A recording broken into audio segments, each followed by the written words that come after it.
नमस्ते गाइज जी, आप सबों का स्वागत है आप सभी का यूट्यूब चैनल सरकारी जॉब फोकस पे। जैसा कि मैंने 2-4 दिन पहले एक वीडियो बनाया था जिसमें मैंने बताया था कि एएलपी और टेक्नीशियन का एग्ज़ाम नज़दीक है, उसके लिए कम समय में बेहतर तैयारी कहाँ से करें और क्या करें। क्योंकि आप लोगों को सबको भी पता है कि एएलपी पीटी के लिए मात्र 1 महीना से कुछ 2-4-5 दिन ज़्यादा ही होगा।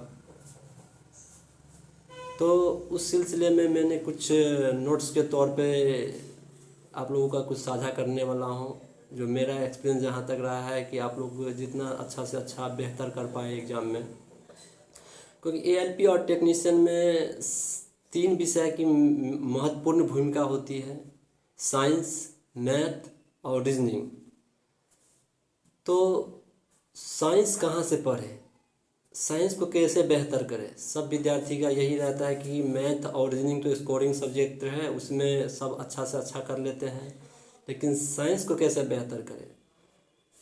तो साइंस का बेहतर करने का सबसे अच्छा तरीका है कि आप 8वीं 9वीं और 10वीं का एनसीईआरटी बुक ले, जो भारत सरकार की बुक है।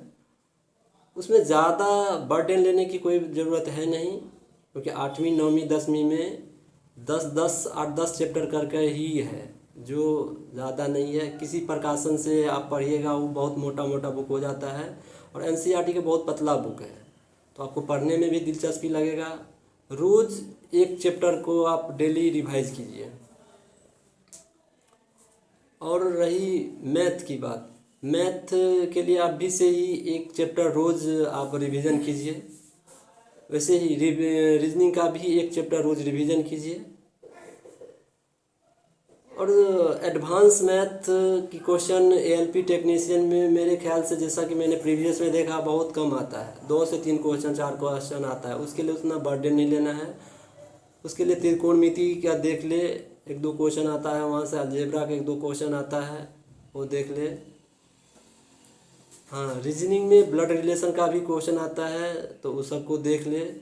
और कुछ रीजनिंग नए पैटर्न का भी आ रहा है, तो उससे आप प्रीवियस जब मारिएगा तो उससे आपको अनुभव हो जाएगा कि कौन नया क्वेश्चन जुड़ा है। और उस सिलसिले में आप एक सेट ज़रूर मारिए, कोई भी प्रकाशन का या कोई भी ऑनलाइन प्लेटफॉर्म पे आप एक सेट मारिए। उससे ये होता है कि आप अभी किस लेवल में पहुँचे हुए हैं, कौन चीज़ आपका रॉन्ग ज़्यादा हो रहा है, कौन चीज़ में आपको भी बेहतर काम करना है, कहाँ आप पीछे हो रहे हैं। जब आप 10,000 5,000 भीड़ में अपने आप को आंकिएगा कि हम अभी कहाँ पहुँचे हैं, तब पता चल पाएगा कि और हमें कितना और ज़्यादा मेहनत करना है। क्योंकि 2-3 महीना का ही मेहनत आपको कामयाब कर पाएगा। तो अभी आप जितना से जितना ज़्यादा मेहनत कर पाते हैं करिए, क्योंकि अभी का 2-3 महीना जितना आप मेहनत करिएगा, आने वाला साल, आने वाला महीना आपके लिए बेहद खुशी होगा। बाहरी चीज़ों से इग्नोर होइए 2-3 महीने के लिए, उससे बाहर निकलिए। क्योंकि जो भी आज नौकरी कर रहे हैं, कहीं सरकारी नौकरी कर रहे हैं, उस भीड़ से कुछ अलग होके काम किए थे, तब आज वो सफल हुए हैं। तो और सेट ऐसा मारिए, जो एएलपी टेक्नीशियन है तो एक दिन आप एएलपी का मारिए, उसका नेक्स्ट डे अब उसका रिवीजन फुली अच्छा से कीजिए। फिर अगले दिन आप टेक्नीशियन का सेट मारिए, फिर अगले दिन उसका आप रिवीजन अच्छा से कीजिए। और एक सेट उसके बाद एएलपी मेंस का भी मारिए, पार्ट ए और पार्ट बी दोनों का, और उसका अगले दिन रिवीजन कीजिए। मतलब सप्ताह में 3 दिन आप सेट मारिए, 3 दिन रिवीजन कीजिए। और रविवार को सप्ताह में पूरे दिन जो आप पढ़े हैं, जो कुछ भी किए हैं, रविवार को आप पूरा रिवाइज कीजिए। उससे क्या होगा कि माइंड आपको जो है पूरा कैलकुलेट करता रहेगा, और आप करंट अफेयर को भी पीछे नहीं छोड़ सकते हैं, क्योंकि उसका भी 10 नंबर भूमिका है। तो रेलवे के एग्ज़ाम में 1-1 नंबर पॉइंट पॉइंट में मेरिट बनता है, तो बहुत ज़्यादा भूमिका रहते हैं। तो अब डेली बेसिस पर कोई भी बुक या कोई भी यूट्यूब चैनल के माध्यम से आधे घंटा के लिए करंट अफेयर भी देखिए। और मैथ्स रीजनिंग में क्वेश्चन बनाते समय आपको समय ज़्यादा लग रहा है, तो इसके लिए आप ये कर सकते हैं कि फार्मूला जितना भी है मैथ का पूरा डेली बेसिस पर रिवीजन कीजिए। साइंस का जितना भी फार्मूला है पूरा रिवीजन कीजिए। इससे ये होगा आपका स्पीड बढ़ेगा। स्पीड बढ़ेगा तो माइंड ज़्यादा कैलकुलेट कर पाएगा कोई भी क्वेश्चन, तो समय आपको कम लगेगा। समय कम लगेगा तो स्वाभाविक बात है आप 2 बार कोई भी सेट बनाइएगा तो 2 से 3 बार पूरा सेट के क्वेश्चन को देख पाइएगा, तो वो भी कर सकते हैं। साइंस जो क्वेश्चन नहीं बनता है उस चैप्टर का आप फुल्ली एनसीईआरटी बुक से रिवीजन कीजिए। जो जो क्वेश्चन आप सेट मारते हैं उसमें क्वेश्चन नहीं बना है उस चैप्टर का, उसको चैप्टर में जाके आप अच्छे से उसका रिवीजन कीजिए। मैथ में भी वैसा ही कीजिए। जिस चैप्टर से आपने जिस चैप्टर क्वेश्चन बनाए हैं वो आपसे नहीं बना है उस चैप्टर को फुल्ली रिवीजन अच्छा से कीजिए, क्योंकि सब चैप्टर में सीमित ही है जो टाइप वाइज होगा, 15 या 20 टाइप का ही क्वेश्चन आता है। तो उस टाइप से बाहर पूछेगा नहीं क्वेश्चन टीसीएस, क्योंकि आप लोग ने तो पिछले बार की भी प्रीवियस मार के देख ही लिए होंगे। जो नहीं मारे हैं पहले प्रीवियस सेट मारिए, उसके बाद न्यू सेट मारिएगा। वहाँ से आपको ये अंदाज़ा पता लग जाएगा कि क्वेश्चन आ कहाँ से रहा है, कोई टीसीएस का क्वेश्चन पूछने का तरीका क्या है। तो उससे आप लोग हूबहू हो जाएंगे तो अपना पता, क्योंकि अभी यूट्यूब चैनल पे या फिर कोई कोई ऐप पे बहुत बैच लॉन्च हो रहा है, जो ये कीजिए इतना रुपया में ये कर दीजिए रिजल्ट हो जाएगा, वो हो जाएगा, वो हो जाएगा। दोस्त उससे कुछ नहीं होने वाला है, उसमें लोग केवल उलझेंगे। रिजल्ट वही उसी का होगा जो पीछे मेहनत किया हुआ हो।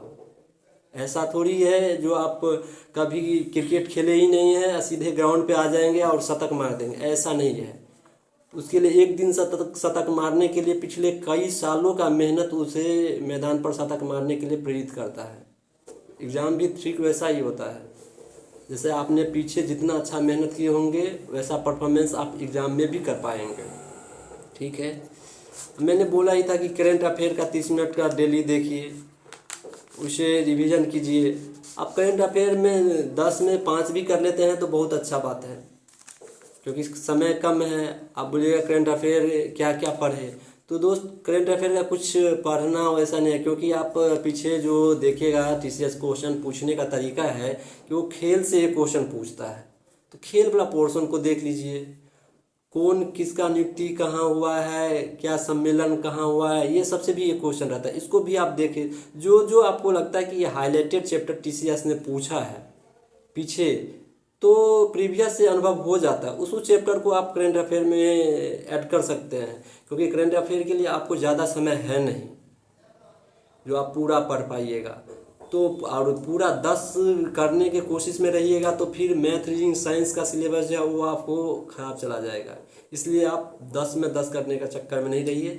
मैथ रीजनिंग स्कोरिंग सब्जेक्ट है, उसको पूरा में पूरा करने की कोशिश कीजिए।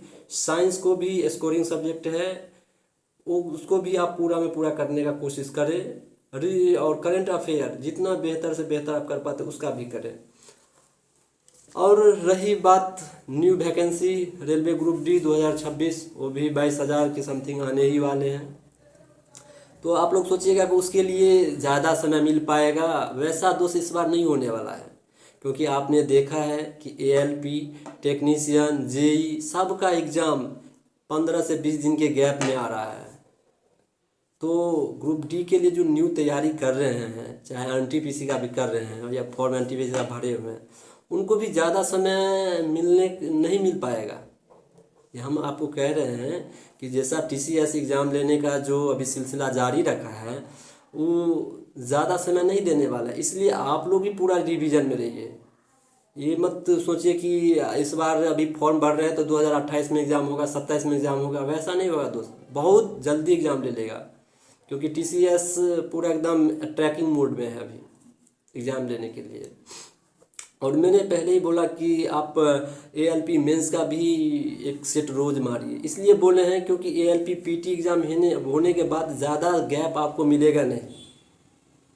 तो अभी से ही आप उसको ट्रेड और पार्ट ए और पार्ट बी को अपने रिवीजन में रखिएगा, बनाइएगा, पढ़िएगा, तो आपको उतना बेहद आसान होगा मेंस के टाइम में, क्योंकि समय उस टाइम बहुत कम मिलता है।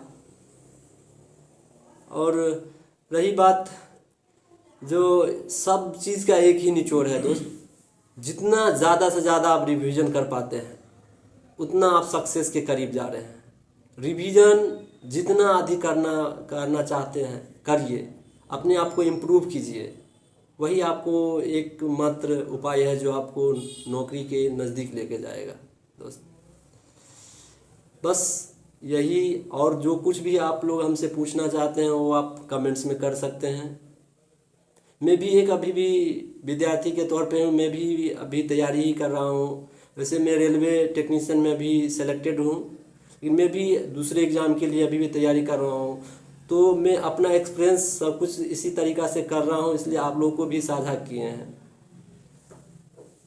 और मिलते हैं नेक्स्ट वीडियो में, तब तक के लिए जय हिंद, जय भारत।